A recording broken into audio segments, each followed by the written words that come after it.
আমি লাবণী। সকাল সকাল আমার দোকানে পার্সেল চলে এসেছিল, আর তার সাথে এসেছিল তন্ময়ের কল যে ও দুদিনের জন্য ম্যানেজ পেয়েছে। তাই আজ আমি আর ব্যারাকপুর যাচ্ছি না, আজ ও আসছে কল্যাণী। এই জন্য আজ একটু বেশিই খুশি আমি। তাই জন্যে আসার সময় ব্যাগ ভর্তি করে ওর জন্য গিফট নিয়ে এসেছিলাম। না না, এই গিফটগুলোকে আমি এখন কিনে দিইনি, এগুলো সবই ওর বার্থডের গিফট। ওর বার্থডে চলে গেছে, প্রায় 2 মাস মতো হয়ে গেছে। বাট বার্থডের দিন যেহেতু আমার বাড়ি থেকে ও সোজা ডিউটি গেছিলো, তাই তেমন কোনো গিফটও নিয়ে যেতে পারিনি। জাস্ট কয়েকটা নিয়ে গেছিলো যেগুলো হয়তো দরকার লাগতে পারে বা কিছু, বাদ বাকি সবই আমার কাছে ছিল। আজকে নিয়ে যাচ্ছে, এখনও পর্যন্ত একটা আমার কাছেই রয়ে গেছে, যেটা আমি আনতে সেদিন ভুলে গেছিলাম। যাই হোক, ওখানে আমরা কিছুক্ষণ ওয়েট করে ট্রেন ধরে আমরা চলে এসেছিলাম রানাঘাটে। কয়েকদিন ধরে আসবো আসবো করছিলাম, বাট ওই যে একা বলে আর আসা হচ্ছে না। আগের দিন দিদিকে নিয়ে এসেছিলাম, বাট এখন দিদির আর ছুটি নেই, তাই ওকেও আনতে পারছিলাম না।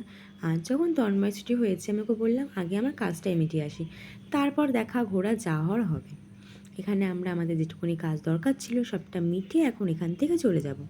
আর আমি ওকে বারবার বলছিলাম যে তুমি ওখান থেকে বাড়ি চলে যাও, রানাঘাট থেকে তোমার বাড়ি একটুখানি, তুমি আবার উল্টো কল্যাণী আসবা, এখান থেকে আবার উল্টো যাবা।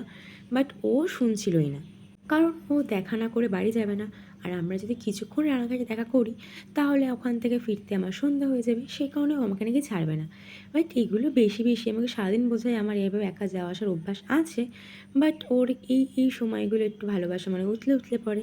যাই হোক, অনেক বোঝানোর পরেও বুঝিনি, অনেক খাটনি করে আবার উল্টো এসেছে। আমার কিছু করার নেই, আমারই ভালো, আমাকে আর একা আসতে হলো না। যাই হোক, আমরা কল্যাণে নেমে এখান থেকে একটু ভুট্টা নিয়ে নিচ্ছিলাম। এর আগে একদিন এসেছিলাম, সেদিনই আমার ইচ্ছা করছিল খাওয়ার, বাট সেদিন আমাদের দুজনের মধ্যে কারোর কাছেই খুচরো ছিল না, সেই কারণে আর খাওয়া হয়নি। কিন্তু আজ আর আমি ছাড়ছি না।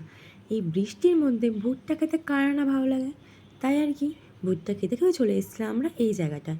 এখানটা কিছুক্ষণ বসবো, সেই জন্য 2-1 ঘন্টা টাইম কাটানোর জন্য এই জায়গাটা একদম পারফেক্ট। আমি না আমার আগের একটা ভিডিওতে বলেছিলাম যে তন্ময় খুব নজর জিনিসটাকে মানে, বাট আমি কোথাও না কোথাও সেভাবে অতটাও মানি না। বাট এখন এই জায়গায় দাঁড়িয়ে আমি বুঝতে পারছি নজর সত্যিই লাগে। তোমার ভালো থাকা খারাপ থাকা হয়তো অনেকেরই সহ্য হবে না, এই সময় দাঁড়িয়ে মানুষ নিজে ভালো আছে সেটাতে খুশি না থেকে অন্য কেউ দুঃখে আছে এটাতে বেশি খুশি হয়।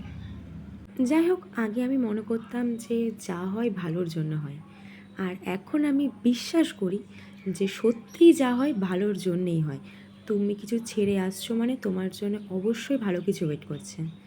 যাই হোক, এখানে আমরা কিছুক্ষণ একটুখানি বসে গল্প করছিলাম, টাইম কাটাচ্ছিলাম। তারপরে আস্তে আস্তে সন্ধে হয়, ওখান থেকে আমরা উঠে পড়েছিলাম, চলে এসেছিলাম এই আমার পছন্দের মোমোর দোকানে। 2 দিন ধরে এখানে আসছি, বাট একদিনও মোমো পাইনি।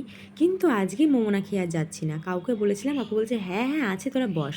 তো আজকে বেশ আনন্দের সহকারে আমরা এখান থেকে 1 প্লেট মোমো, তারপর খেয়ে নিয়েছিলাম একটা রোল, সেটা দুজনে মিলে কমপ্লিট করে এখন এখান থেকে যাব বাড়ির পথে।